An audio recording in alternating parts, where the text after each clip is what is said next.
On sait que tu as gagné beaucoup d'argent dans ta carrière. Combien tu as gagné? On va dire à peu près. On est mal habitués, nous les sportifs, on va travailler 3 heures par jour et puis tu reçois des millions toutes les 2 semaines. Et après, tu dois rentrer dans la vraie vie. Les gens ils me demandent comment vous faites les sportifs pour gagner autant et tout perdre. T'inquiète pas, ça peut aller très très vite. J'ai participé en fait aux premiers investissements dans FTX. Au moment où ça pète, j'ai l'équivalent de 200 BTC sur la plateforme. Au final, j'ai perdu. Les pertes que j'ai faites, elles étaient d'une folie. T'investis 5 minutes après, le computer a été supprimé, l'argent il n'existe plus. C'était la jungle. Je t'avais dit, je me suis jamais exprimé sur ce sujet. Je crois que tu peux dire la vérité sur la station de ski. Là, je peux dire aujourd'hui. Bonjour et bienvenue dans ce nouvel épisode de Fracture. Je suis aujourd'hui avec Nathan et Tony. On vient de lancer le podcast. N'hésitez pas à vous abonner, activer la petite cloche. On a plein de choses à venir. On aura des invités supplémentaires avec Tony, Nathan et moi-même. Mais aujourd'hui, on va parler de quoi, Nathan? Écoute, aujourd'hui, c'est le sujet gros sous, argent, business, raté, réussi.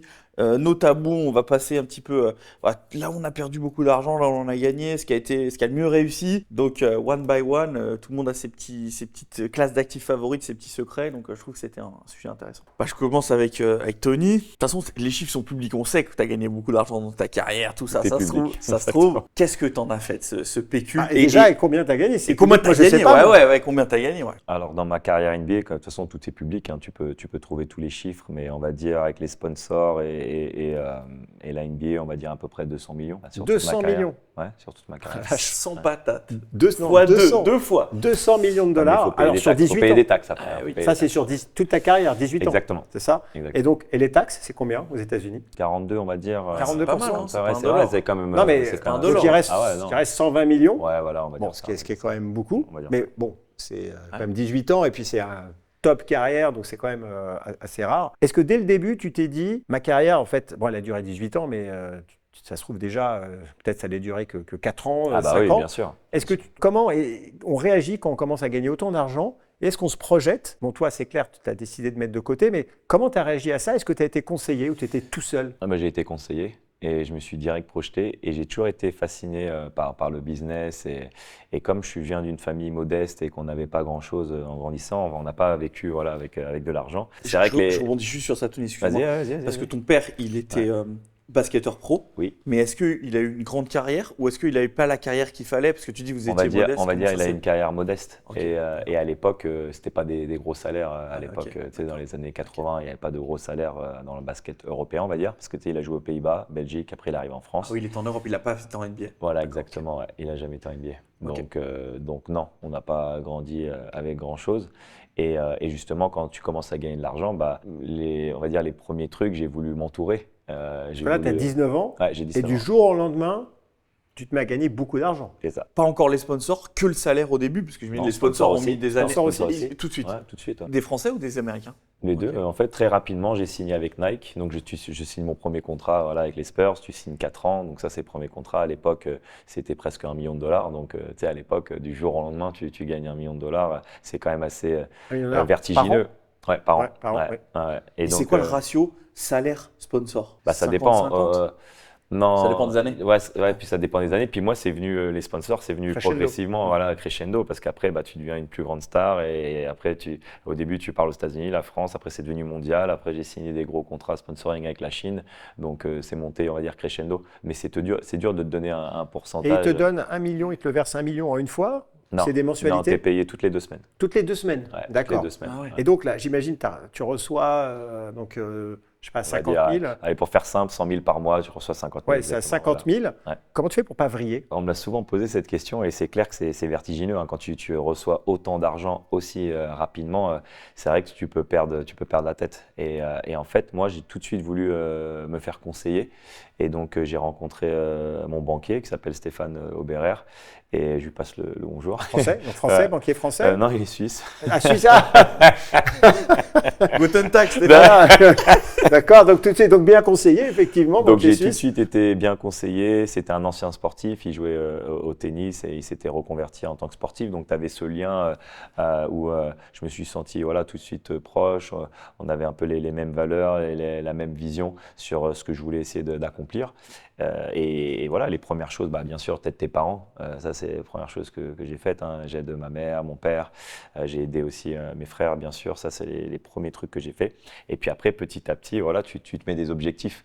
J'utilise souvent l'objectif de la voiture. Moi, je suis un grand fan de voiture, F1, j'adore ça.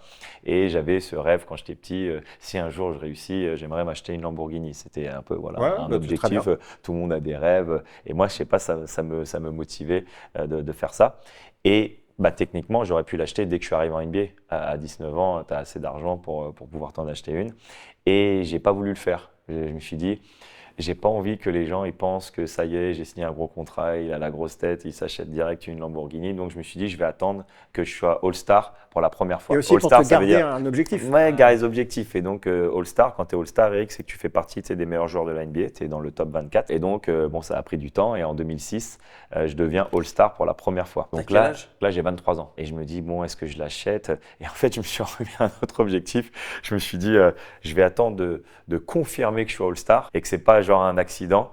Et parce que je veux que mon coach il voit que même si, en tant qu'All-Star, je continue à travailler comme si c'était le premier jour. Et donc après la deuxième année, donc en 2007, là je suis All-Star pour la deuxième fois. Et là je l'ai acheté. Et tu l'as toujours? Take my et money. non, je l'ai plus. En fait, quand j'ai décidé de rentrer en France. C'est vraiment une question qu'Eric pose. Si tu gardes une Lambo depuis 2006, non mais pourquoi pas? Je sais pas, c'est symbolique. En fait, je l'ai gardé longtemps et c'était symbolique. Et franchement, au début, je voulais la garder. Au début, c'était symbolique. Je voulais vraiment la garder. Mais en 2020, je fais le choix de revenir en France, de m'installer en France, faire mes investissements en France. Et donc, j'ai décidé de vendre toutes mes voitures aux États-Unis, en fait. Okay. Mais c'est parce que je suis rentré en France. Hein, sinon, mais on sent les mecs qui roulent en Tesla, tu vois. C'est pas pareil. Moi, je respecte tout ça et je comprends. Mais pour moi, je sais pas, des fois, tu peux te faire des petits plaisirs. Je l'ai volé à personne, mon argent. J'ai travaillé très, très dur pour avoir ça. Moi, c'est pareil. Et donc, des fois, Tesla, je me fais des petits plaisirs. Suspension de permis 4 mois, tu vois, c'est pareil. Toi, on a une autre vision. Moi, quand je me fais arrêter par les flics aux États-Unis, ils me demandent un autographe. On n'a pas le même problème. Dans mon permis et ils ne me rendent pas. Bon, toi, tu vois, Nathan, personne ne te connaît. Exactement. Donc, non, moi, les seuls qui voudraient me sponsoriser, je pense, c'est Flunch, tu vois. Ouais. Mais parce que Nathan adore manger, il faut le dire. Parce que toi, en fait, pareil, ta carrière, parce que tu as quand même été banquier d'affaires en Suisse. Et donc, pareil, à un moment, tu t'es mis à gagner beaucoup d'argent, j'imagine. Moi, je gagnais. Donc, mon premier salaire en tant que stagiaire, c'était 3 000 €. Donc, tout de suite, j'ai été matrixé parce que. C'est beaucoup. Ouais, c'est énorme. Parce qu'en gros, je finis mes études. Je voulais être avocat et puis finalement, bon, c'est pas le sujet, mais je comprends qu'en tant qu'avocat, je vais être bloqué. Je pourrais pas voyager. Mon métier s'exporte pas. Donc, je fais un choix radical. Je change. Enfin, je refais un master. Je fais de l'économie. Bref, j'arrive pour mon premier stage qui devait être à l'étranger. C'était imposé par l'école. Donc, je postule en Allemagne, en Suisse, en Belgique. Parce que tu es français, tu habites en France. Je suis français et je suis pris sur un stage en Suisse et c'est comme ça que j'arrive en Suisse. Et donc là, premier salaire, 3 000 balles. Donc mes parents ne croyaient pas. Tu vois, mon père, c'est un médecin, mais voilà, un médecin généraliste, tu vois, qui se fait encore parfois payer en poulet et en cacahuètes par ses clients. C'est l'ancienne école, donc il gagne bien sa vie correctement. Et du coup, ça les avait choqués. Et donc après, moi en Suisse, effectivement, j'ai gravi assez vite les échelons parce que je bosse beaucoup, je suis bon dans le métier, etc. Et je suis à entre 10 et 15 000 francs par mois. C'est un salaire confortable. Et voilà, donc je fais un petit peu d'IMO et je fais de la crypto, je m'intéresse vite aux crypto. En fait, tu décides d'investir, c'est ça? Ouais. C'est-à-dire que tu crames pas, parce que quand même, t'as quel âge à ce moment-là?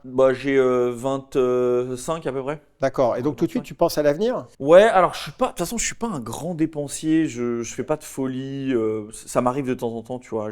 Une fois, j'ai déjà pris un jet parce que j'étais bloqué, c'était la seule solution possible. Mais sinon, je suis pas quelqu'un qui fait des grandes folies. Mais par contre, ouais, des bons placements. Je pense que j'ai le flair pour l'investissement. Ah, déjà, ton métier, c'est un métier de banquier suisse. Ah ouais, et puis moi, j'étais l'extraterrestre quand on me parlait de crypto. Et je devenais l'ennemi, c'est différent. Tu vois, j'étais le mec bizarre, j'étais l'ennemi. Ça, c'était en quelle année? Là, c'était en 2019. D'accord. Donc oui, la crypto était un peu plus mainstream, mais Ouais. pas aujourd'hui. Ouais, comme elle est, on était juste après le down du Bitcoin de 2017, tu vois, qui retombe à 1000, Ok. 120 000. Et toi, Tony, donc tu gagnes de l'argent et là, tu te dis, il faut que j'investisse. Est-ce que Pareil. ce que tu te dis, ça va pas durer longtemps, la NBA, Ouais, je sais exactement. pas. Et là, donc, je me dis tu que. penses au futur. Exactement, je pense au futur, je me dis que je peux me blesser et ta carrière, elle est terminée. Donc, à ce moment-là, je me dis, OK, maintenant, on va se mettre à l'abri et je mets de côté. Et je fais des investissements pas risqués, en fait. Des trucs où Bon ça père de rapporte, famille. ouais, bon père de famille, 4-5%. Tu sais, je fais vraiment, je prends zéro risque, entre guillemets. Et c'est plus tard que j'ai pris beaucoup plus de risques. Mais au début de ma carrière, j'ai essayé voilà, de construire ma base. Et ce banquier suisse, c'est la NBA qui te l'a présenté. Plein de Non, joueurs. des amis en commun. Parce que comment ça Et se puis passe? t'as Il y a- des mecs, t'as des, Ouais, t'as des bah, mecs qui ouais, te bien tu sûr, as gravitent tes autour. vautours bien autour, sûr, tu il y a vois, mais c'est vrai. beaucoup de vautours, beaucoup de mauvaises personnes, comme dans tous les milieux, j'ai envie de dire. Dès qu'il y a de l'argent, de toute façon, c'est toujours un sujet sensible et les gens, tu sais, tu vois des réactions et des comportements assez violents, on va dire, dans ce monde-là. Mais moi, j'ai eu de la chance, voilà, j'ai été bien conseillé, j'ai eu des bons amis qui me l'ont conseillé et voilà, aujourd'hui, ça fait 25 ans qu'on collabore ensemble. Et tes coéquipiers, les d'autres, tout le monde était dans cet état d'esprit ou alors il y en avait vraiment, tu Ah, il y en a disais, qui ça cramaient. crame. Il y en a, Ça c'était crame. en boîte de il y en nuit a, tous les oui, soirs. il y en Mais a, c'est sûr. ils adorent cramer, je ne vais pas citer de nom, Non, mais c'est pas le sujet, il y en mais a, ils ouais. adorent cramer, Ouais. il y en a, ils vont en boîte tous les soirs et ils dépensent des sommes que, enfin, moi, je serais incapable de mettre autant d'argent dans Je pense une boîte de nuit, au quoi. défenseur, là, tu sais, qui avait des tatouages. Ah, gays, Dennis là. Rodman. Ouais, Rodman, Ouais. c'était un fou. Ah bah lui, c'est un fou. Ouais. C'était un fou. Mais c'est voilà, tout le monde après, tout le monde fait ce qu'il veut avec son argent. Mais voilà, c'est pas un secret quand il y avait la stat en NBA, 5 ans après que tu prends ta retraite, tu avais broke. 60% des joueurs et ils ont plus d'argent. Mais Ils ça sont broke. t'avait marqué. Enfin, ça, tu Ah bah moi, ça as m'a étudié. moi, Tu ça t'es m'a- vraiment moi, posé ça- la question. Ouais, ça m'avait marqué, ouais. Et puis même mon Stéphane qui collabore avec d'autres athlètes, tu sais, tout le monde est différent. Moi, quand on faisait une réunion finance, bah, tu sais, au bout de 2 heures, 3 heures, j'avais encore envie de poser des questions. Tu sais, ça m'intéressait en fait.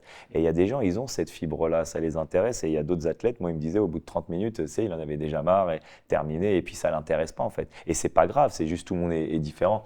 Moi, j'espère juste que les athlètes, voilà, si ça vous intéresse pas, faut bien trouver une personne de confiance, tu sais, pour qu'il fasse bien son travail et qu'il te carotte pas, quoi, qu'il te nique pas à la fin de la journée.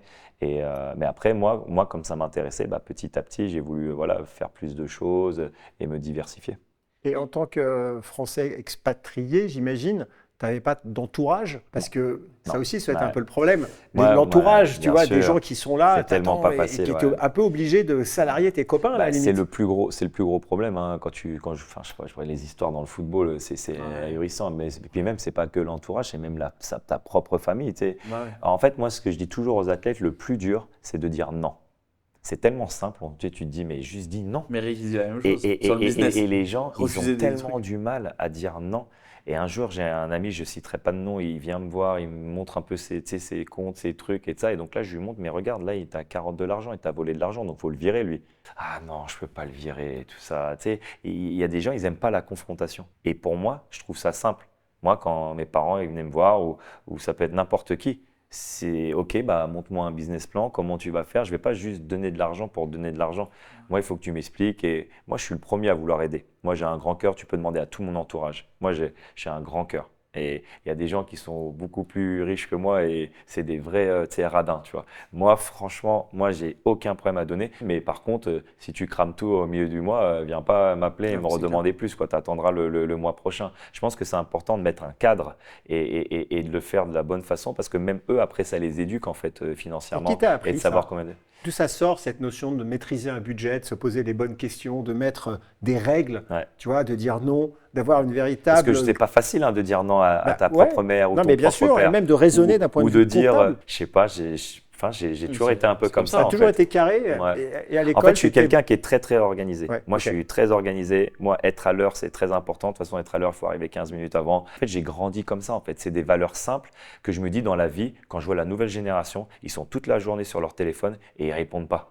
Tu sais, moi, quand on me demande c'est quoi les conseils que tu donnerais dans le business, j'ai déjà, réponds à ton téléphone, réponds aux messages, sois fiable, sois à l'heure. Déjà, si tu arrives à faire ça, tu arriveras à créer un réseau où les gens, ils peuvent te faire confiance. Tu vois, moi, la première fois que je t'ai rencontré, moi, c'est ça que j'aime bien en fait. Quand les gens, tu sais qu'ils sont fiables, ils t'envoient un message, tu réponds le même jour, les voice notes, tu sais, t'es carré, tu dis ce que tu vas faire, on donne rendez-vous le 25 midi chez toi, Eric, et je serai là. Et j'ai toujours été comme ça dans le sport, donc je me l'applique dans la vraie vie en fait. Je trouve qu'avec les finances, c'est encore plus, tu devrais faire ça. Surtout quand c'est des sujets sensibles et avec la famille. Tu leur donnes 10 000 euros normal par mois, comme ça, tu vas les lâcher, non? Non, déjà j'ai travaillé très très dur déjà pour avoir cet argent. Et si je te donne 10 000 euros, c'est-à-dire que moi il faut que je gagne 20 000 euros parce qu'il faut que je paye les taxes dessus. Donc c'est pas comme si je te donnais 10 000 euros. Tu sais, ils pensent pas, c'est comme ça où ouais, envoie-moi ton avion privé. Je fais, mais tu sais combien ça coûte un avion privé et tout ça, tous les trucs comme ça. Tu sais, les gens, ils sont déconnectés de la réalité parce qu'ils voient les chiffres, parce qu'en plus, nous, les sportifs, tout est public et ils pensent que c'est un dû en fait, tu sais, que c'est normal. Et donc, les gens, ils ont du mal à dire non.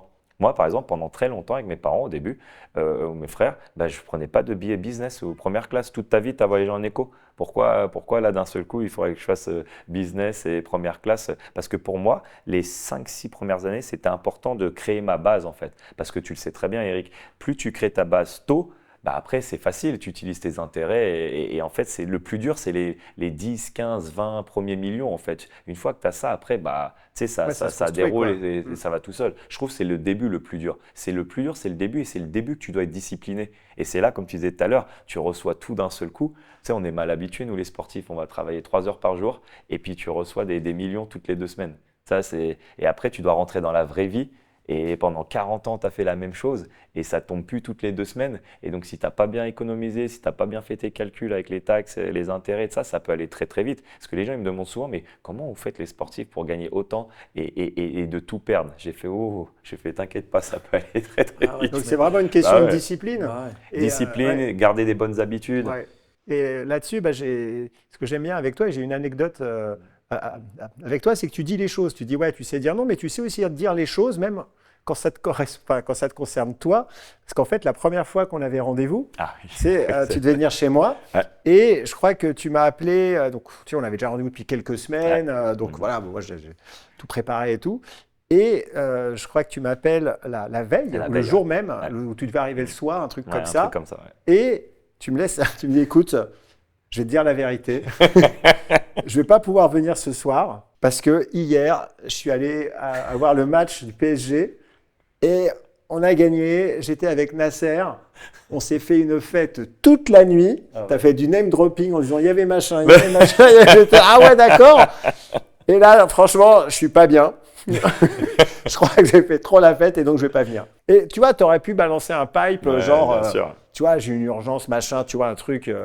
Et non, tu m'as dit la vérité, tu as complètement assumé que tu avais fait la fête. Et franchement, tu vois, ça, je me suis dit, ok, tu vois, le mec, il dit en fait. Et ça a vachement de valeur. Tu vois, la différence avec un mec qui est sponsorisé par Flunch, c'est que moi, j'ai fait ça hier soir. Et je suis là ce matin. Tu vois, je rigole. Pour terminer sur cette histoire, en plus, je me sentais mal parce qu'on ne se connaissait pas depuis longtemps. Et je voulais pas, tu sais, qu'il ait une mauvaise image de moi. Et ça. Et je me suis dit, non, il faut que je reste qui je suis. Je vais être transparent avec Eric. Je lui dis la vérité. Je ne vais pas sortir un mytho. Ouais, j'ai la famille, les enfants, c'est génial.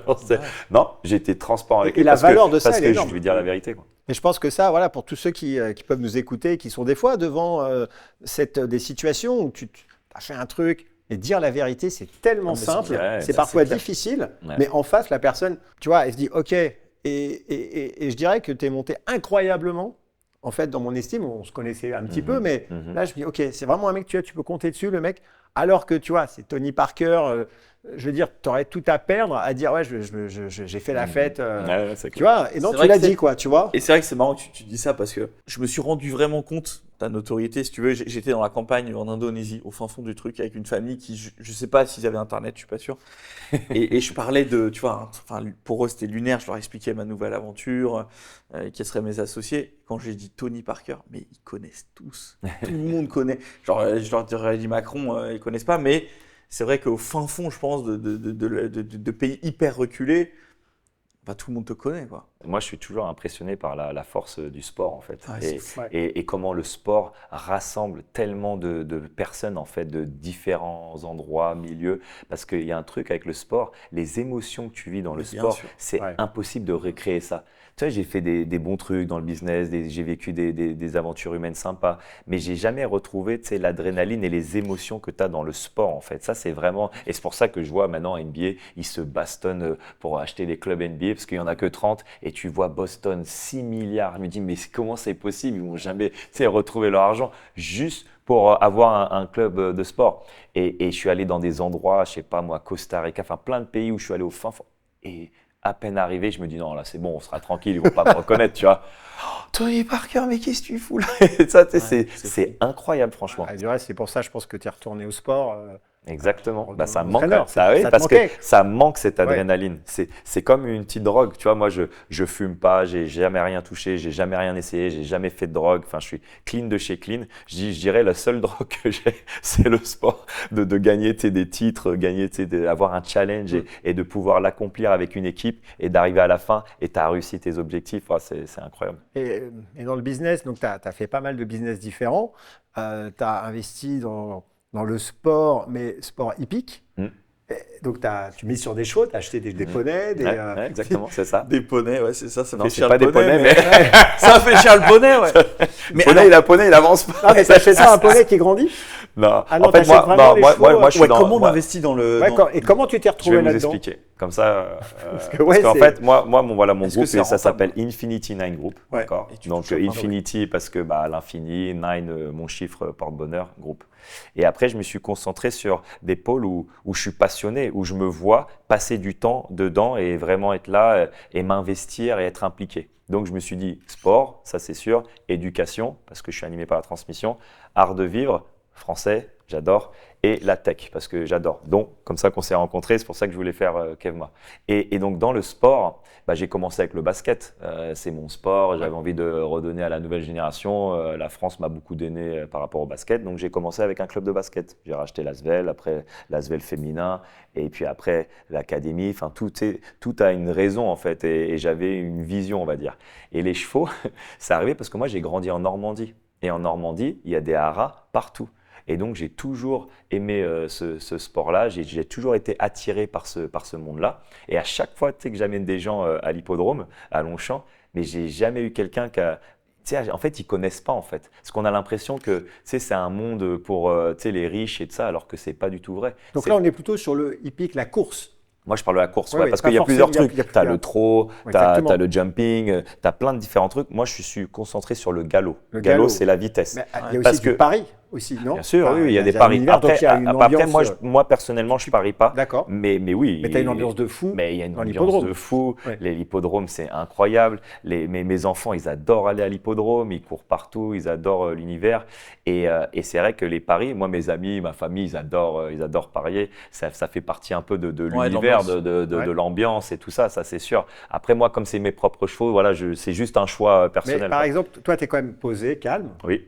Est-ce que quand tu es à l'hippodrome, qu'il y a tes chevaux qui courent, tu es quand même à boule? bah Ouais, ouais. je suis comme un Ah fou. bah ouais. Parce que quand tu vois, tu achètes le bébé, le poulain ou ta pouliche, tu le vois grandir, tu la vois grandir, et après tu es à l'hippodrome et tu la vois gagner, franchement, ça c'est une sensation incroyable. Comme je dis, je suis né sous une bonne étoile.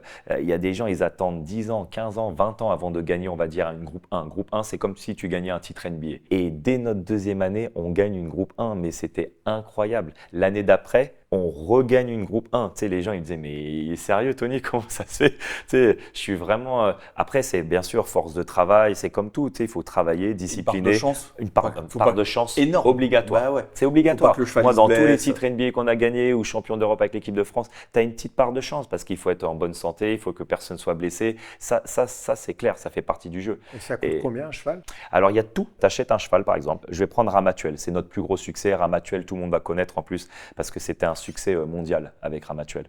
On l'a acheté 100 000 euros. Ok. D'accord? Donc, on était 4-5 dans cette aventure-là. Moi, j'avais 15% de ce cheval-là. Moi, je ne prends jamais plus de 25%.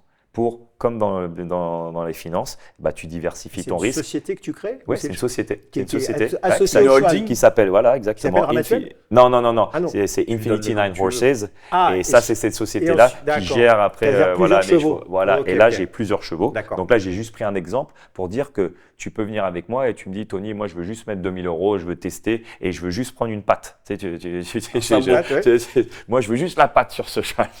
Et en fait, on est plusieurs. Et donc, moi, je suis toujours au moins 4-5. Parce que comme je viens d'un sport co, j'aime bien vivre l'aventure avec d'autres personnes. Ouais. Comme ça, on est à plusieurs à l'hippodrome, comme un sport d'équipe. Après, il y a des gens, ils préfèrent acheter le cheval tout seul. Chacun fait ce qu'il veut. Moi, je l'ai toujours fait en équipe. J'ai jamais acheté tout. Et là, on achète 100 000 €. Elle commence à courir, elle gagne toutes les courses. Et elle arrive à gagner le groupe 1 qu'on attendait tant. Et elle nous a fait vivre des émotions incroyables. Gagner ou perdre. Parce qu'il y avait une course avec elle, ça s'appelait le Morny. C'est une course super importante à Deauville où les Anglais, ils gagnent chaque année. Et ils dominent cette compétition-là. Parce que moi, je me concentre sur les chevaux qui vont très très vite et qui sont jeunes, 2 ans. J'aime bien, on est un peu dans une niche parce que les Français, on n'est pas bon dans ce truc-là. Et donc moi, j'avais envie, voilà, je vais aller là-dedans parce qu'en plus, ça correspond à mon jeu. Mon jeu, bah, j'ai toujours été connu pour être le joueur le plus rapide en NBA, tout ça. Donc ça va bien avec mon ADN. Et donc ce jour-là, on est devant toute la course. Et à 150 mètres de la fin, tu sais, je me dis, c'est bon, on a gagné. Tu sais, et le cheval anglais, il revient. Et il nous dépasse, mais quand je te dis d'un cheveu, c'était horrible cette sensation. Mais horrible. Et en plus, tu avais tout l'hippodrome qui était pour nous. Tu sais, tout le monde était pour la France. Parce qu'il y avait 10 partants. 9 Anglais, une Française, que c'était une pouliche. C'était incroyable l'ambiance. L'ambiance, elle était électrique. Et je me dis, c'est important que… C'est pour ça que j'aime bien partager cette passion, parce que tu vis vraiment des bons moments, quoi. Et c'est vrai que je me suis dit, quand on a perdu celle-là, je dis, waouh, peut-être on va jamais gagner une groupe 1. Et la course d'après, on était à Longchamp. Et là, Eric, j'ai jamais autant crié sur une course. Il y a des images sur Internet, tu peux voir. Ouais. Ça, on avait fait, je sais pas moi, 6-7 millions de vues. Mais on a crié la victoire, mais elle était incroyable. Incroyable. Et donc, cette pouliche-là, oui, c'est un business qui est très difficile. La plupart des gens, tu sais, tu perds de l'argent.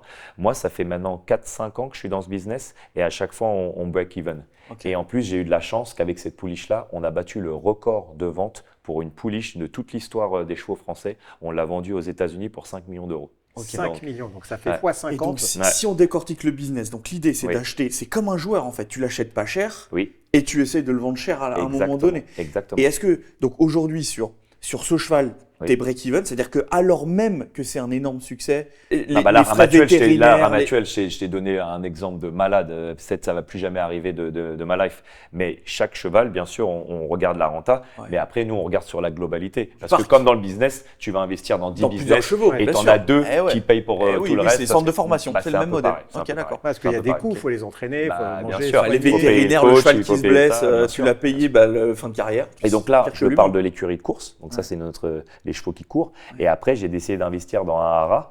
Et là, un haras, c'est l'élevage. Donc, c'est 2 trucs différents. Là, tu vends les chevaux. Ouais, là tu achètes des poulinières, ça s'appelle. Tu les mets après, elles sont pleines. Et puis après, une fois que tu as les bébés, jusqu'à 18 mois, tu sais, tu les gardes. Et après, tu les mets en vente. Soit tu peux en garder, hein, tu fais ce que tu veux après. Et ça, c'est l'élevage. Et moi, pourquoi j'ai voulu faire ça? Parce que je voulais être 360 dans le monde des chevaux. Parce que quand je suis venu dans ce monde-là, j'ai dit que je viendrais pour le long terme, que je serais là pour les bonnes raisons, ramener de la lumière dans le monde des chevaux et amener ma petite pierre à l'édifice. Et donc, je suis allé voir chaque grand acteur, que ce soit le PMU, The Turf. Je suis allé voir tous les grands acteurs et j'avais mon petit projet que j'avais écrit et ça. Et je leur dis, voilà, humblement, j'aimerais rentrer dans votre monde. Comment on peut faire, comment je pourrais participer. Par exemple, les réseaux sociaux, je fais participer mes réseaux. Quand on a un bébé, je demande à mes réseaux, on va l'appeler comment et je prends le nom qui a été plus pris. Donc à l'époque, la première fois que j'avais fait ça, c'était par rapport à Charles Leclerc, numéro 16. Et donc on avait fait tout un truc autour de ça. Donc c'est pour faire participer un peu ma communauté. Et donc là, aujourd'hui, tu dirais que sur tout ton parc, tu es à peu près break-even, essentiellement grâce à Ramatel. Exactement. Ah, ok. Exactement. C'est la pépite, quoi. Ouais, c'est la pépite, ça c'est sûr. Tu possèdes combien de chevaux aujourd'hui? Là, j'en ai une dizaine qui courent. Et après, en poulinière, je vais en avoir une dizaine. Mais après, tu peux mettre une centaine de chevaux chez moi. Donc maintenant, moi, j'ai plein de clients. J'ai plein de clients qui mettent leurs chevaux chez moi. D'accord, dans toi, ouais. Ouais. C'est ça. Et c'est comme ça, là, on fait tourner le business. Ils payent une pension. Ça fait combien de salariés? 8 en tout. D'accord. C'est Ouais. pas mal. Hein. 8. Ouais, j'ai un président délégué, et puis après, ça descend, il y a les différents postes. Mais il y a quand même 8 personnes à plein temps au Hara. Et j'ai un manager qui vit au Hara, parce qu'avec les chevaux, il faut avoir quelqu'un. Ah ouais, c'est en permanence, ouais. c'est 24, 7 jours sur 7. Et puis ça doit être un business hyper difficile à cause du facteur chance. Ça, c'est Exactement. horrible de ne pas maîtriser le Exactement. facteur chance. Ouais, C'est bien dur. sûr, c'est ça. Donc c'est un truc, aujourd'hui, tu es en vitesse de croisière ou c'est un truc que tu vas encore développer Non, je pense qu'on va encore développer. C'est bien d'acheter des terrains. On essaie de s'agrandir. J'avais commencé avec 80 hectares. Maintenant, on est presque à 140. Et donc, le but, voilà, c'est de continuer à agrandir. Et moi, comment je le vois, c'est que je veux laisser ça voilà, dans mon patrimoine et laisser ça à mes enfants. On y va tous les étés. Tous les étés, on se fait toujours 10 jours au Hara pendant les ventes vers mi-août. Les plus grosses ventes où tu as tout le monde qui achète des chevaux, c'est mi-août. Ça s'appelle l'Arcana à Deauville. Et ça fait 5 ans que j'y vais. Et tous les étés, on y va. Et c'est devenu voilà, une habitude avec mes enfants. Ouais, c'est top. Parce que mes enfants, tu sais, ils montent à cheval. Parce qu'après, en plus, j'arrive au Texas. Et au Texas, il y a des cow-boys, il y a des ranchs partout. Tu Et donc, c'est pour ça que je me suis des toujours autres dit… dimensions, là. Ouais, bien sûr. as regardé Mais la c'est- série Yellowstone Bien sûr, Ouais, Yellowstone, énorme. Et c'est pour ça que je me suis toujours dit que j'aimerais investir dans les chevaux, mais j'attends la fin de ma carrière. Et donc, dès que j'ai fini ma carrière, en 2019, quand j'ai pris ma retraite sportive, j'ai décidé voilà, d'investir dans les chevaux. Donc, je me suis entouré, je suis allé voir avec qui je veux collaborer, c'est qui le meilleur éleveur en France. Parce que moi, je crois beaucoup à s'il y a des raisons pourquoi ce sont les meilleurs. Et donc, je suis allé voir tous les meilleurs. Et après, j'ai commencé mon aventure. Et à ce moment-là, genre, tu as des actions en bourse ou tu commences tout de suite par les actifs alternatifs? Ou est-ce que tu avais aussi du traditionnel, tu vois, un truc en bourse que tu regardes pas Des trucs, comme je t'ai dit, 4-5%, Ouais, c'est ça. pas trop de Ah, je risques. comprends. Et c'est quand j'ai construit ma base qu'après, je me suis dit, bon, là, je peux prendre un peu plus de risques parce que j'ai pris ma retraite, comme j'ai dit tout à l'heure, en 2019. Donc, c'est en 2014 que j'ai investi dans l'Asvel la première fois. Enfin, en 2009, je suis rentré en tant que minoritaire. J'avais investi 500 000 euros. Et après, en 2014, j'ai racheté la majorité. J'avais acheté le club pour 2 millions d'euros. Et j'imagine que l'Asvel, tu as dû aussi investir pour les infrastructures. L'Asvel, bien sûr, bien sûr. Tu avais besoin de mettre cet argent ou on t'aurait élu 100? Non, mais je l'ai acheté le club. Acheter, faut être propriétaire. Ouais, d'accord. Ouais, pas une d'accord, élection. Exactement, il n'y a pas Ok. d'élection. Je suis propriétaire majoritaire. D'accord, Donc, ok. Je suis Mais actionnaire. tu es aussi président. Ouais, je suis Ouais, actionnaire c'est ça. majoritaire et je suis président. Ah, c'est Oui, ça. bien sûr, parce que tu Oui, peux c'est avoir un ça, actionnaire et exactement. un président, bien Ouais, sûr. c'est ça, bien exactement. sûr. Et là, ça fait 11 ans que je fais ça, Ok. que je suis actionnaire majoritaire. Et donc là, là, je suis sur le deal d'une vie, à part notre projet Bitcoin, mais là, je suis sur le deal d'une vie parce que, t'imagines, j'ai racheté le club 2 millions d'euros en 2014. Ouais. Et là, on parle d'une valo de 500 millions d'euros. Avec la NBA, il y a la NBA qui va venir. Donc là, ça ouais. prend une ampleur de malade. Et donc, j'ai mis beaucoup d'argent parce que en T'as mis 11 ans, combien je suis presque à plus de 20 millions d'euros. J'ai Tu as mis investi 20 millions d'euros. entre le club de basket masculin, entre le club féminin et l'académie. Tout ça, je suis à plus de 20 énorme. millions Ah, mais d'euros. c'est Donc, énorme, j'ai t'imagines, donc, j'ai alors pris que- un gros risque. J'ai parce pris que un tu- très, très gros risque, je Parce que sais. la NBA arrive en Europe, c'était pas du tout garanti. C'était pas garanti. Non, Et c'est sûr. jamais tu aurais pu vendre ça à plus de 20 millions On est d'accord. sans ça. Donc moi, je l'avais toujours un peu dans ma tête que j'espérais un jour que la NBA va arriver. C'était un peu un rêve, mais c'est clair que ça aurait pu durer longtemps. Hein. J'aurais pu Bien attendre sûr. pendant très très longtemps. Mais moi, j'avais cette conviction. C'est pour ça que quand on fait le deal en 2019 avec Jean-Michel Aulas et qui rentre en tant qu'actionnaire dans l'Asvel, c'était un peu cette vision-là qu'on va construire une nouvelle salle et on espère que la NBA va venir un jour, quoi. C'était ça un peu l'idée, quoi. Donc là, maintenant, c'est clair, maintenant qu'on voit que la NBA arrive et que là, c'est vrai qu'on parle de sommes, c'est incroyable parce qu'on se dit si les Lakers sont vendus 10 milliards, c'est qu'une question de temps qu'en Ouais, de Europe, ratio, ouais. si c'est bien structuré, s'il y a bien le bon marketing avec la marque NBA, et là j'ai tous les fonds qui m'appellent, que ce soit Apollo, Sixth Street, Arctos, tout le monde est intéressé parce que moi je pense que c'est l'investissement le plus sexy dans le sport. Là, si tu regardes ce qui se passe dans le monde du sport en ce moment, C'est le basket. NBA Europe, c'est le plus gros truc qui Et arrive. aujourd'hui, le PSG basket, par contre, Oui. par exemple, tu sais combien ça vaut? En fait, ils ont fait une annonce, je ne sais pas si vous avez vu, NBA Europe, et en fait, ils ont désigné 2 villes en fait en France. Donc, il y aura 12 clubs permanents, donc ça sera des franchises comme aux Ah oui, États-Unis. donc ça, NBA Europe, c'est sûr. Ah oui, ça arrive là, oui. Comment est-ce qu'on accepte que la NBA s'approprie nos clubs? Il y a des franchises qui vont être créées, et donc en France, tu n'auras que Paris et Lyon, c'est tout. Ok. Donc après, nous, on va jouer la NBA Europe, qui va sûrement concurrencer avec les autres capitales, l'Euroleague. en fait. Ouais, avec les autres capitales. Ah, ok, d'accord. Avec les autres capitales. Et demain, on te propose 500 millions, tu vends? Oui, bien sûr. Je sais pas. Ah oui, non, bien mais sûr. c'est. Ah ouais. Non, mais c'est une bonne question. Non, parce ça que peut si tu monter, penses que ça vaut 10 milliards. ça peut monter. On est quand même dans de l'associatif. Enfin, En fait, ce que je ferais, Eric, je vendrais parce que encore attendre avant que ça monte à ces sommes-là, Ouais. ça peut prendre encore 10-15 ans. Ouais. Et moi, je me suis quand même vachement exposé, tu vois, avec cet investissement. Et je me dis qu'à un moment donné, il faut quand même sortir. Mais je pense que je resterai quand même un peu minoritaire. Je pense pas que je vendrai toutes mes parts. Oui, c'est le deal d'une vie, parce que vendre ça à 500 millions, là, pour le coup… Et moi, là, en ce moment, je suis sur le deal d'une vie par rapport à ce qui se passe. Et c'est vrai que je suis content parce que j'ai pris beaucoup de risques. Ouais, tout à fait. Et tu donnes… Donc, ça va être dans les 2 ans qui viennent. Ouais, là, dans les 2 ans qui viennent. C'est avant 2027 que ce sera bouclé. Voilà, c'est ça, que ça sera bouclé. Ouais, exactement. Et ce qu'il ne faut pas oublier, c'est qu'on est dans un milieu qui reste un petit peu de l'association sportive. C'est un truc qui est extrêmement dur parce que quoi que tu fasses, on estime que c'est dû, alors que tu fais ça parce qu'au début tu as envie. Moi, à moindre échelle, ça n'a rien à voir, mais j'étais président de club de foot pendant 3 ans. Bien sûr, 100% bénévole et tout. Rien à voir, j'ai rien investi, j'ai rien gagné.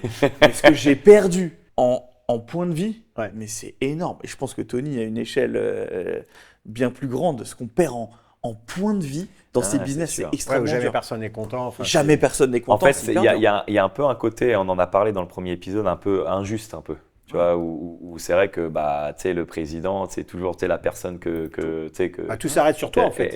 Exactement, c'est de ta faute. exactement. Donc des fois c'est un peu injuste. Donc quand tu gagnes, tout va bien. On a gagné 4 titres. Moi j'ai de la chance quand même parce que dans mon aventure, on a quand même gagné 4 titres de champion de France. Ça fait combien de temps on a gagné 2 coupes. Ça fait en 2014 que je suis devenu majoritaire. Donc ça fait 11 ans. Et en 11 ans, on a été 4 fois champion de France, 2 coupes de France, une Leaders Cup. Avec mon club féminin, on a été 2 fois champion de France, 1 fois champion d'Europe. Donc on a quand même vécu des moments incroyables quand même. Après, tu as l'autre côté où quand tu gagnes pas, c'est la première personne, bien sûr. Ou Tony devrait investir plus, ou il devrait faire ci, il devrait faire ça. Tout le monde donne son avis en fait dans le sport. Et donc quand tu gagnes, c'est trop bien. Quand tu perds, de toute façon c'est la règle du jeu. Non, mais c'est clair. Bon, toi mon cher Eric, parce que c'est vrai qu'on a parlé de nous, tes premiers investissements. Bon, je pense qu'on le connaît à peu près.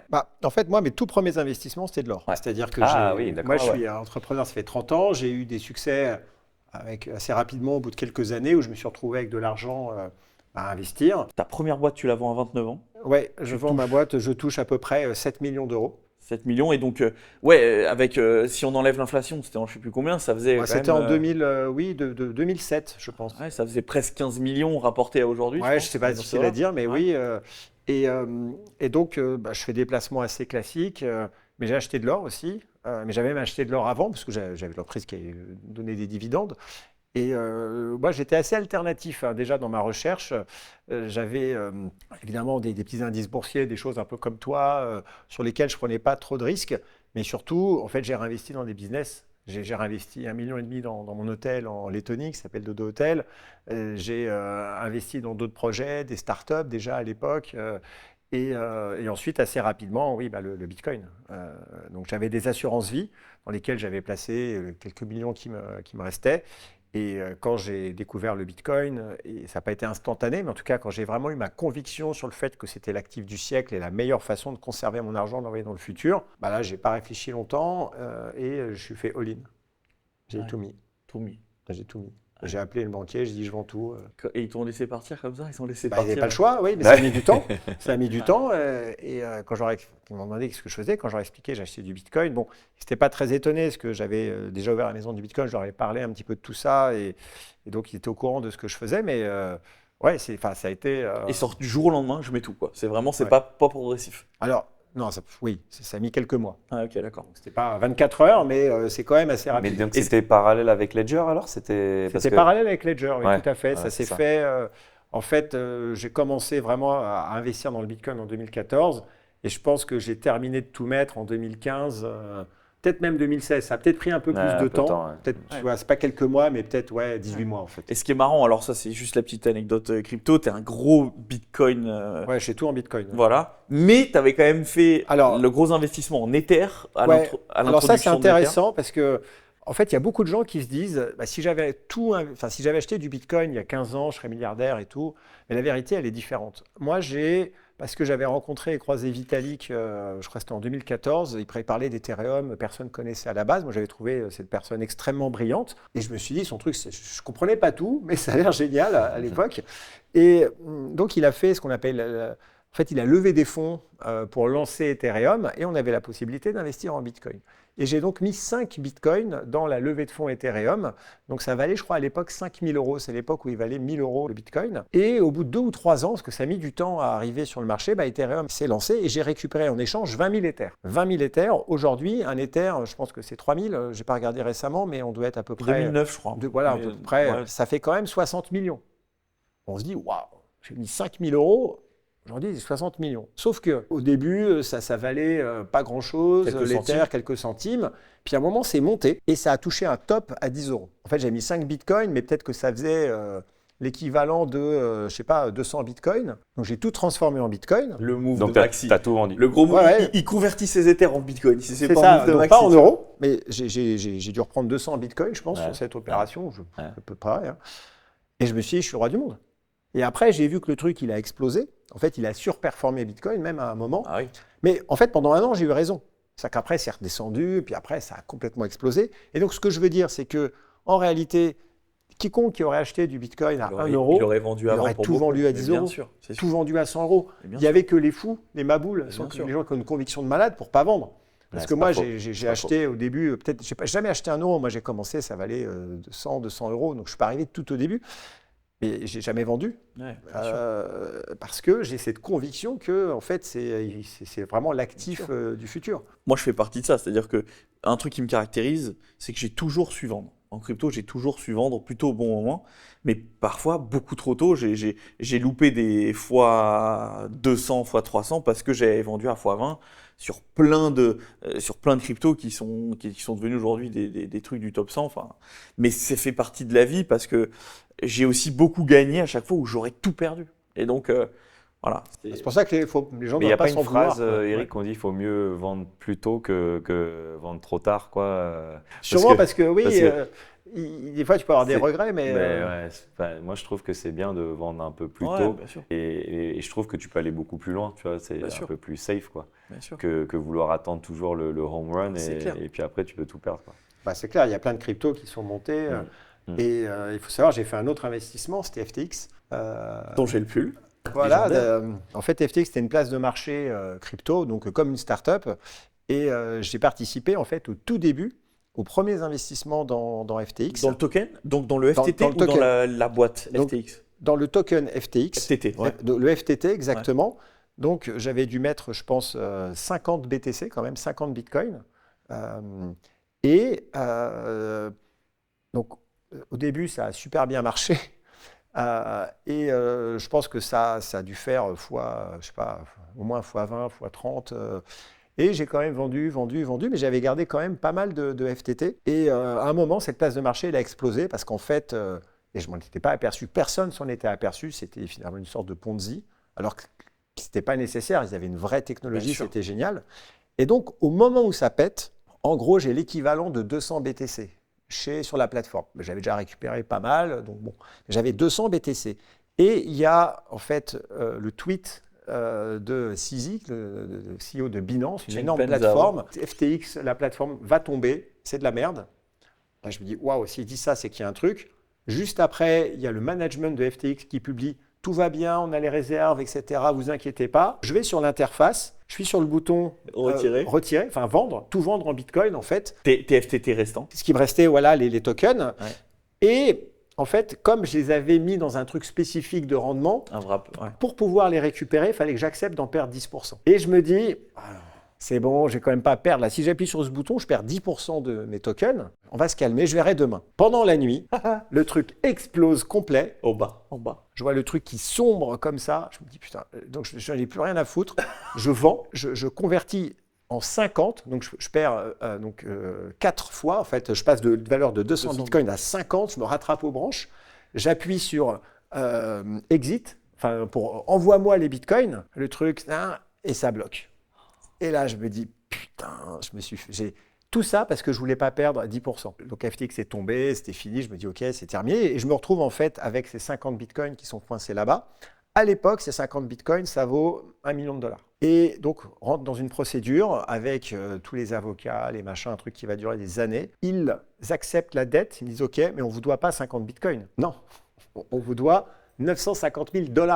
C'est-à-dire qu'on regarde à l'époque où le Bitcoin était au plus bas, parce que le Bitcoin s'est écroulé suite à la chute de FTX. Et donc, ils ont regardé le prix qui devait être aux alentours de 20 000 $ ou un truc comme ça. Et donc, ils ont gardé la dette, ils l'ont gardé à 20 000, et donc j'ai une dette en dollars. Et il devrait y avoir un remboursement un jour. Là, c'est un peu commencé, mais il y a des espèces de blocages, ça se met en route. Mais voilà, parfois, en fait, il faut accepter de perdre un peu. Ouais, et je me suis dit, ah non, 10%. Alors que j'aurais vendu 180 bitcoins, j'aurais récupéré 180 bitcoins. Et donc, la différence, c'est qu'aujourd'hui, un bitcoin, c'est 100 000, donc ça fait 18 millions. Mais d'un autre côté, tu aurais aussi pu vendre tes bitcoins beaucoup trop tôt. Tu perds je veux dire, à la fin. Mais c'est quand même intéressant. Voilà, c'est ça, c'est ce genre de micro-décision. Ouais. Parce que j'avais peur de perdre 10%. Au final, j'ai perdu 17 millions. Non, mais c'est pour bien expliquer. Il faut accepter des pertes par moment, pour ne pas se retrouver à tout perdre par la suite. Donc, on avait déjà parlé un peu de la station de ski. On avait dit que tu avais eu pas mal de critiques. Et tu avais dit, je ne pouvais pas parler tant que la DSP, la délégation de service public, n'était pas terminée. Je ne me suis jamais exprimé sur ce sujet, mais qu'à un moment, tu allais pouvoir dire ta vérité. Je crois que ce moment, il est arrivé. Il est arrivé, ouais. Voilà. Je crois que tu peux dire la vérité sur la station de ski. En fait, je suis très, très content parce que là, je peux dire aujourd'hui, on a eu la DSP, donc on l'a. Donc, on est reparti à Villars, Corançon. Donc là, on peut vraiment installer et faire le projet Tony Parker. Pendant très très longtemps, on a parlé d'un projet qui coûtait 96 millions d'euros. Et en fait, c'est même pas mon projet, c'est même pas mon truc. En fait, c'est une autre société qui voulait faire un projet immobilier. En plus, c'était sur un parking, donc on dénature pas l'endroit, on touche même pas, on coupe même pas un arbre. Et les gens, ils ont beaucoup parlé, dire ah Tony, tout ce qu'il veut faire, c'est construire, se faire de l'argent, c'est bétonner, nanana. Alors que c'est même pas vrai. Alors que c'était pas ton projet. Alors que c'était même pas mon projet déjà à la base. Mais nous, notre projet, c'est de construire, sur les remontées mécaniques, rajouter 1 ou 2 restaurants, faire un petit hôtel. Mais c'est des trucs où on ne dénature rien du tout. Ça, c'est le vrai projet que j'ai pas pu parler pendant longtemps. Alors attends, si je comprends bien, tu t'es pris quand même des sauts de merde. Exactement. Sur un projet. Des articles de merde. Et c'est une minorité en plus. C'est ça que j'aime pas. C'est qu'on prend une toute petite minorité à Villars. Parce que moi, quand je vais à Villars et Corançon, mais les gens, ils sont super sympas, super gentils. Exactement. Enfin, tu sais qu'en plus, quand j'ai racheté la station, ils ont fait plus 25% sur tous les appartements. J'ai entendu que l'immobilier a explosé de 30%. Mais exactement. Et c'est dommage que d'un projet qui n'est même pas le mien. Parce que comment il est possible que c'est les journalistes qui ont confondu? Oui, parce qu'en fait, c'est plus facile de vendre ton article, dire Tony Parker fait un projet à 96 millions d'euros. C'était même pas le mien, c'est même pas mon truc. Pourquoi tu n'as pas pu dire attendez, c'est pas le mien? C'est parce que moi, j'ai fait le choix avec la mairie, on se concentrait sur avoir la DSP. Il fallait on avait un dossier, il y a tout un truc qu'on avait présenté et je voulais pas mélanger les choses. Et donc, j'ai préféré ne pas me positionner et répondre ou rétablir la vérité. Je le dis, je le ferai en temps voulu. Et donc, c'est pour ça que quand ils disent le projet Tony Parker a été refusé, tout ça, ça avait fait les gros titres. Oui, bien sûr. C'est même pas le mien. Genre le revers, Tony, le revers. Et en fait, en tant que businessman, tu vas écrire le revers, l'échec, alors qu'en plus, c'est même pas vrai. Je sais. Et en fait, tu es quand même tombé sur ton épée. Parce que tu n'as rien dit. T'as rien dit. Parce que moi, je trouve que des fois, il faut juste attendre les bons moments pour rétablir la vérité. Parce que à la fin de la journée, je suis toujours là. La station, ça se passe très très bien. On a tout remboursé. On a un soutien incroyable dans le Vercors. Les gens, ils soutiennent le projet. Et donc, je ne voulais pas parler avant que tout a été validé, tout a été voté. Parce que, tu sais, c'est des sujets sensibles. Tu sais, quand tu veux construire de nos jours, tu sais, en France… Il suffit d'une association, tu vois, et c'est pour ça que j'ai préféré rien dire. Et je dirais, t'inquiète pas. Je sais, en plus, mes amis, ils disaient, non, mais là, c'est trop injuste, il faut qu'on dise quelque chose. Et moi, je disais, on attend que tout soit validé, qu'on a la DSP, et après, on peut parler. Mais t'es hyper zen quand même. Et ça, c'est vraiment ton caractère. C'est-à-dire que quand tu as tant d'injustice, quand ton nom est quand même traîné dans la boue, mais c'était pour quelque chose en plus qui n'est même pas vrai, parce que des fois, on peut faire des erreurs, on peut faire des échecs, on assume. Mais là, il faut vraiment avoir une force de caractère assez incroyable et en plus de calmer les ardeurs de tous tes amis, tous tes partenaires, tes conseillers qui te disent attends, mais défends-toi, Tony, non, on va attendre. Donc, il faut quand même avoir une sacrée force de caractère. En fait, on dit souvent de moi, tu sais, genre que je suis la force tranquille.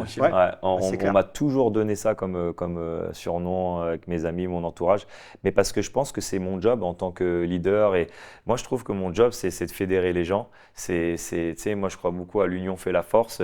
Tu as la vision et tu essaies de déteindre sur tes équipes. Je crois beaucoup, tu sais, on co-construit les choses ensemble. Je trouve que c'est important, en fait, de se sentir impliqué. Quand tu as, tu sais, skin in the game Ouais. et tu as investi de l'argent, tu lâches des pourcentages. Moi, je trouve que c'est important. Et il y a de plus en plus de sociétés, de toute façon, qui font ça, tu sais, Ouais. qui donnent aux Bien collaborateurs sûr. des pourcentages de la Ouais. boîte. Je trouve que c'est important. Ouais, moi aussi, j'ai toujours pratiqué ça, c'est-à-dire ça fait partie du package, en mode t'as presque pas le choix parce que voilà, je veux que tu fasses l'effort en plus et donc que tu sois incentivé à cet effort. Ouais, tout à fait. Pareil, chez Ledger, on donnait du stock, des actions en fait à tous les salariés et ça paye. Bah ouais, De toute façon, bien sûr. pour pouvoir recevoir beaucoup, il faut donner. Bah, Il exactement. faut donner pour Moi, je recevoir. crois beaucoup en ça. De toute façon, on a C'est comme tellement- quand tu investis, je trouve que c'est mieux d'avoir un pourcentage d'un truc qui est très très gros que d'avoir un petit truc et oui, tu as t'as toute tout, la majorité, mais mais ouais, t'as rien, tu ça sais, vaut rien. ouais, ça vaut rien. Ouais, Quoi. c'est clair. Donc moi, j'ai toujours dit à mes amis, prenez des participations dans des trucs tu sais, qui seront plus gros en fait. Moi, enfin, en tout cas, moi, c'est un peu ma philosophie. Ah, mais t'as raison. T'as fait toi un investissement comme ça, Nathan,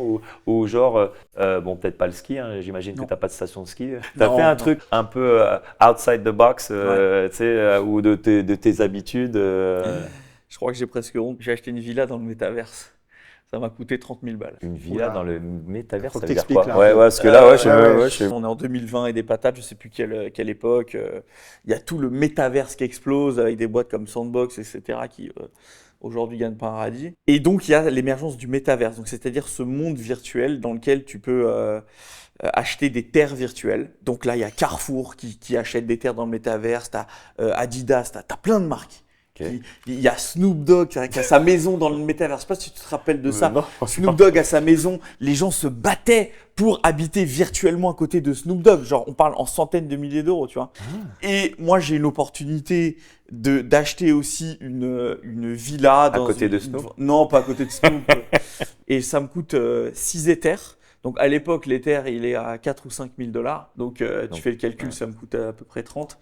Entre 25 et 30 et j'achète ça et aujourd'hui ça vaut zéro, genre zéro, mais pointé, tu vois. C'est le Et pire qu'est-ce qui t'a investissement. convaincu? Mais je sais pas, on était dans un FOMO, à un moment donné, même tu perds ta lucidité.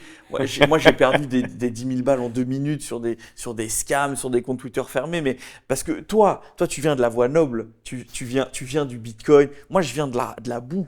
Mes choix ont été largement positifs sur les investissements que j'ai faits, mais les pertes que j'ai faites, elles étaient mais d'une folie.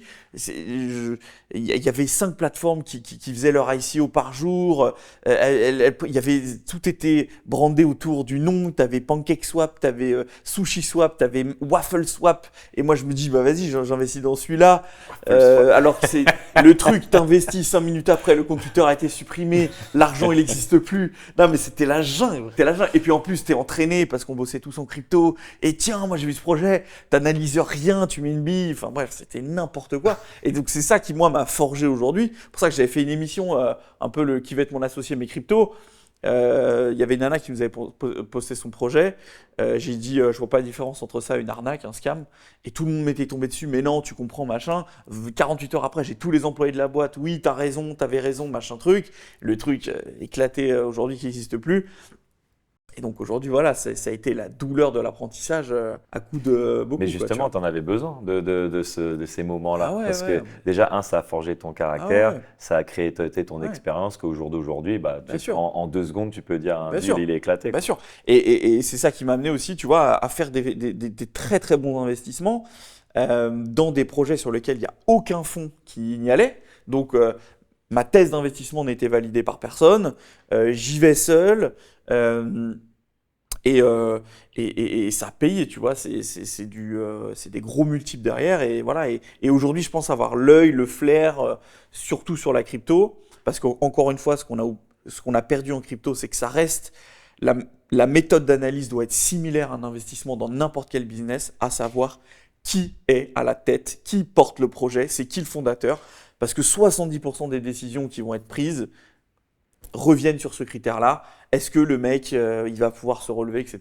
Et donc toi, avec tout ça, Ouais. tu vois, pour qu'on comprenne un peu, t'es parti, t'avais combien et là t'as combien? Alors moi tu je me vois souviens bien, au début, donc quand je quitte la banque, j'investis à peu près 20 000 euros en crypto. C'est un peu, c'est ton Ouais, stage, c'est quoi. mon stack de départ, 20 000 T'as euros. 20 000 Alors euros. voilà, moi j'ai fait des prêts à la conso.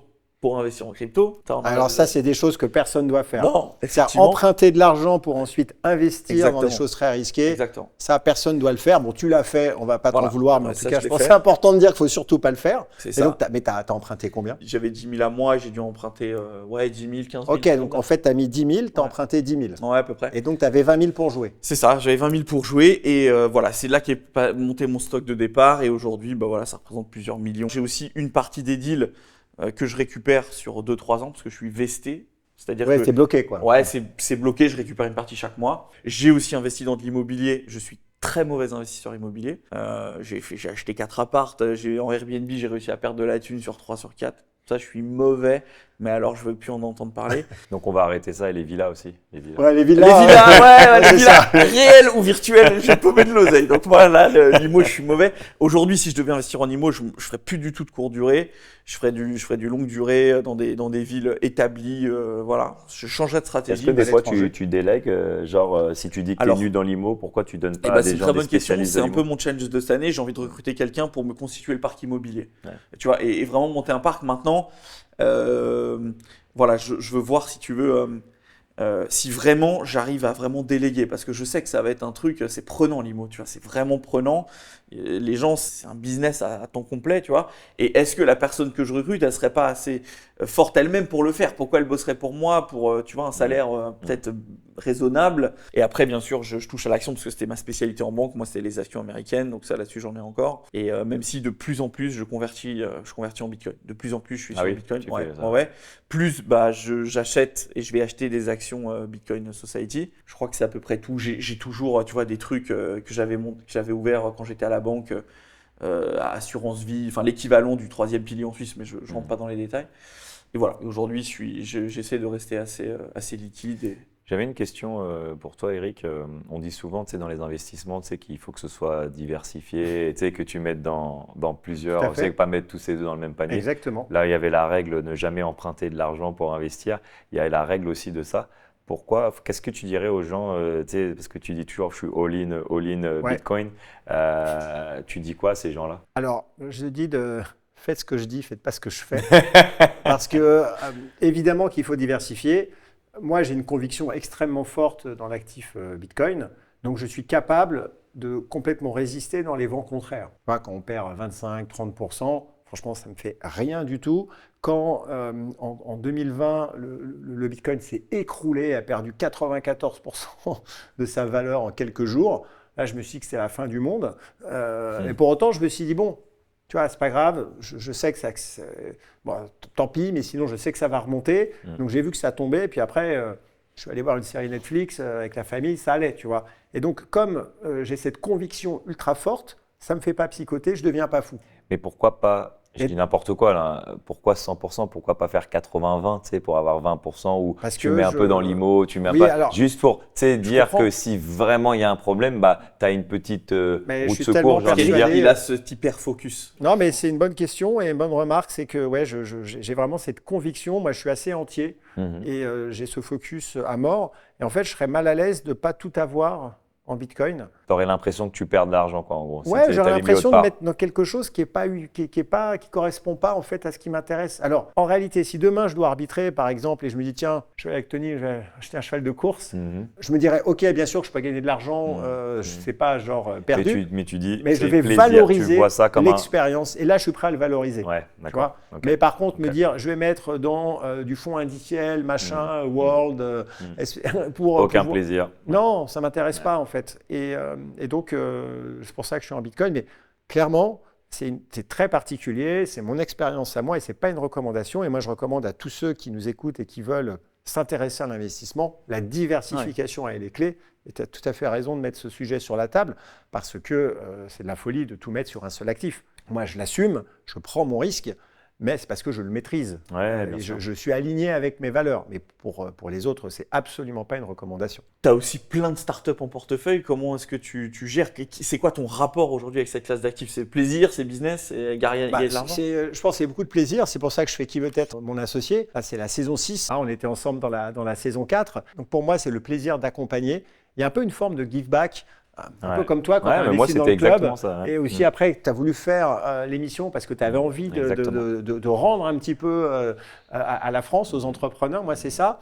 Donc, c'est pas dans un objectif de gagner de l'argent. Alors, ça ne veut pas dire que je veux en perdre. Donc, bien sûr, je fais le maximum pour que ça se passe bien, mais c'est une classe d'actifs qui est extrêmement risquée, surtout en early stage comme ça, c'est-à-dire au tout début, il y a quand même la plupart, 8, 9 sur 10 qui ne vont pas aller au bout. Donc, je le fais parce que c'est le plaisir, c'est de l'expérience, c'est accompagner, c'est vivre des aventures par procuration. Et c'est la raison principale pour laquelle je continue de faire la mission et aussi parce qu'elle permet de donner une belle image de l'entrepreneuriat, de réconcilier les Français avec la notion de succès, de réussite. On part de trop loin en France et je trouve que Qui veut être mon associé joue un rôle social vraiment important d'éducation, de montrer que les entrepreneurs viennent de tous les horizons. C'est pas l'image qu'on peut se faire du patron. C'est pas le CAC 40, c'est vraiment tous ces entrepreneurs, les artisans, les commerçants qui tiennent la France. Et cette émission, elle leur rend hommage et donc c'est une vraie fierté pour moi d'y participer. Ce sera le mot de la fin. Et n'oubliez pas de vous abonner à la chaîne. En tout cas, merci d'avoir passé du temps avec nous et on se retrouve très vite pour un nouvel épisode. Garde tes questions, là, c'est bien ça. Mais pas pour cet épisode. Et donc aujourd'hui, Nathan, on va parler de quoi? Mais attends, j'oublie un truc. Si vous voulez voir des invités en particulier, grâce à Tony, on pourra voir tout le monde sur la chaîne. Donc n'hésitez pas.